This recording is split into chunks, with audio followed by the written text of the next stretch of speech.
ఉన్న బంగారాన్ని విడిపించి ఆ రోజు ఆన్లైన్ రేటుకే మేము కొంటాం. Sharma gold company. నమస్తే, వెల్కమ్ టు సుమన్ టీవీ. నేను మీ తేజ. బంగాళాఖాతంలో తీవ్ర అల్పపీడనం కొనసాగుతుంది.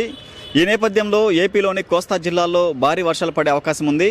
ఏపీ, ఉత్తర తమిళనాడు వైపు అల్పపీడనం పయనిస్తుందంటూ వాతావరణ శాఖ అంచనా వేస్తుంది. ఈ యొక్క అల్పపీడనం బలపడుతుందా లేక బలహీన పడుతుందన్న అంశంపై ఇంకా స్పష్టత లేదు.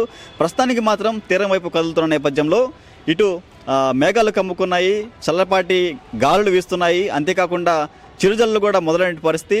ఈ యొక్క అల్పపీడన ప్రభావంతో 2 రోజుల పాటు ఏపీ వ్యాప్తంగా భారీ వర్షాలు కురిసే అవకాశం ఉందంటూ వాతావరణ శాఖ అంచనా వేస్తుంది. ప్రజెంట్ మనం ప్రకాశం జిల్లా ఒంగోలు నగరంలో ఉన్నాం. ఒకసారి ఒంగోలు నగరంలో వాతావరణ పరిస్థితులు చూసే ప్రయత్నం చేద్దాం. ఏదైతే వాతావరణ శాఖ అంచనా వేసినట్లుగా కూడా ఒంగోలు నగరంలో ఉదయం తెల్లవారుజాము నుంచి పూర్తిగా మేఘావృతమైన పరిస్థితి. నగరం అంతా ఉదయం నుంచి కూడా తేలికపాటి నుంచి వర్షపాతం అయితే నమోదవుతుంది. ఉదయం సుమారు 6 గంటల ప్రాంతం నుంచి కూడా ఇప్పుడు మనం ఏదైతే సుమన్ టీవీ స్క్రీన్ మీద చూస్తున్న తరహాలోనే ఇట్లా చిరుజల్లు పడుతున్నట్టు పరిస్థితుంది. ఆ యొక్క అల్పపీడన ప్రభావం ఏపీలో ఏ విధంగా ఉన్న అంశంపై కూడా ఇప్పటికే వాతావరణ శాఖ పలు ప్రాంతాల్లో భారీ నుంచి అతి భారీ వర్షాలు కురిసే అవకాశం ఉందంటూ కొన్ని ప్రాంతాలను అయితే ఇప్పటికే మీడియాకు తెలియజేసింది.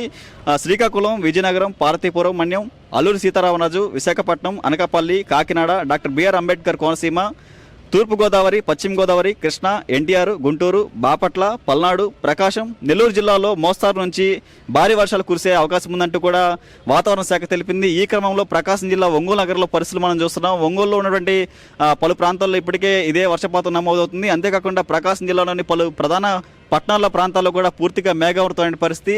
తేలికపాటి వర్షాలు అయితే ఉదయం నుంచి కూడా నమోదవుతున్న పరిస్థితి. ఇప్పటికే ప్రకాశం జిల్లాలో ఇటు రైతాంగం కావచ్చు, ప్రజలు కూడా గత వారంలో వచ్చినటువంటి ఫెంగల్ తుఫాన్ ప్రభావంతో ఇప్పుడిప్పుడే కోలుకుంటున్నారు.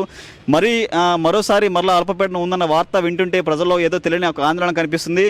ముఖ్యంగా రైతాంగం ఇప్పటికే పంట తెగుళ్ళు రావడము, మరలా తుఫాన్ వస్తే కనుక తీవ్ర పరిస్థితులు ఎదుర్కొనే అవకాశం ఉందంటూ ఇప్పటికే ఏదైతే రైతాంగం తెలియజేస్తుంది. అంతేకాకుండా ఇప్పటికే జిల్లా వ్యాప్తంగా సీజనల్ వ్యాధులు ప్రబలుతున్నాయి.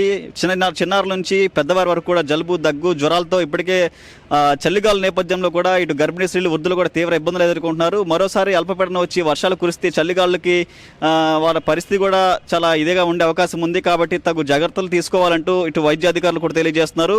ఒంగోలు నగరంలో మనం చూస్తున్నాం, ఉదయం నుంచి కూడా ఇదే పరిస్థితి. ఇప్పటికే ఏదైతే వాతావరణ శాఖ తెలియజేసినట్లుగా కూడా బంగాళాఖాతంలో ఏర్పడిన అల్పపీడన ప్రభావం ఒంగోలుపై అయితే కనపడుతుంది స్పష్టంగా. ఉదయం నుంచి కూడా పూర్తి స్థాయిలో మేఘావృతమైన పరిస్థితి. అంతేకాకుండా గత కొద్ది రోజులుగా కూడా ఒంగోలు నగరంలో ఈ తరహాలోనే పరిస్థితులు అయితే ఉన్నాయి. వాతావరణంలో పూర్తిగా మేఘాలు కమ్ముకొని వర్షం లేనప్పటికీ సూర్యుడు కనిపించే పరిస్థితి లేదు. అంతేకాకుండా గత కొద్ది రోజుల క్రితంగా నుంచి కూడా ఒంగోలు నగరంలో గరిష్ట ఉష్ణోగ్రతలు కూడా గణనీయంగా పడిపోయిన పరిస్థితి. ఏదైతే గత కొద్ది రోజుల వరకు కూడా సుమారు 31 నుంచి 32 వరకు ఉన్నటువంటి ఉష్ణోగ్రతలు ఒక్కసారిగా 25 నుంచి 25 వరకు కూడా పడిపోయిన పరిస్థితి. ఇప్పుడు ఏదైతే మరోసారి వస్తున్నటువంటి యొక్క అల్పపీడన నేపథ్యంలో గంటకు 55 కిలోమీటర్ల వేగంతో గాలులు వీచే అవకాశం ఉందంటూ వాతావరణ శాఖ తెలిపింది. రేపటి రోజున బాపట్ల, పల్నాడు, ప్రకాశం, నెల్లూరు, తిరుపతి జిల్లాలో ఓ మోస్తారు నుంచి భారీ వర్షాలు కురుస్తాయంటుంది. అంతేకాకుండా సముద్రంలో గరిష్టంగా గంటకు 55 కిలోమీటర్ల వేగంతో గాలులు వీచే అవకాశం ఉంది. కాబట్టి బుధవారం వరకు మత్స్యకారులు కూడా వేటకు వెళ్లొద్దంటూ వైపు వాతావరణ శాఖ హెచ్చరికలు జారీ చేసింది. ఒంగోలు సమీపంలో ఉన్నటువంటి వేటకు వెళ్ళిన వాడు ఎవరైనా సరే తిరిగి రావాలని చెప్పేసి ఇప్పటికే ఆ యొక్క వాతావరణ శాఖ హెచ్చరికలు జారీ చేస్తున్న నేపథ్యంలో వేటకు కూడా వెళ్ళొద్దని చెబుతుంది. అంతేకాకుండా రాష్ట్రంలో ఉన్నటువంటి కళింగపట్నం కావచ్చు, విశాఖపట్నం, గంగవరం, కాకినాడ, మచిలీపట్నం, నిజాంపట్నం, కృష్ణపట్నంతో సహా తమిళనాడులో ఉన్నటువంటి వివిధ పోర్టులకు కూడా ఇప్పటికే 3వ నంబర్ ప్రమాద హెచ్చరికలు జారీ చేసింది. అంతేకాకుండా యొక్క తుఫాను నేపథ్యంలో అల్పపీడనం బలపడుతుందా, బలహీనపడుతున్న అంశంపై ఇంకా స్పష్టత లేదు. ప్రస్తుతానికి మాత్రం రాష్ట్ర వ్యాప్తంగా మరో 2 రోజుల పాటు మోస్తారు నుంచి భారీ వర్షాలు కురిసే అవకాశం ఉందంటూ వాతావరణ శాఖ ఇప్పటికీ అంచనా వేస్తుంది. ప్రస్తుతం మాత్రం ఏదైతే బంగాళాఖాతంలో కొనసాగుతున్న అల్పపీడన క్రమంలో ప్రకాశం జిల్లాలో కూడా వర్షాలు కురుస్తున్నటువంటి పరిస్థితి ఉంది.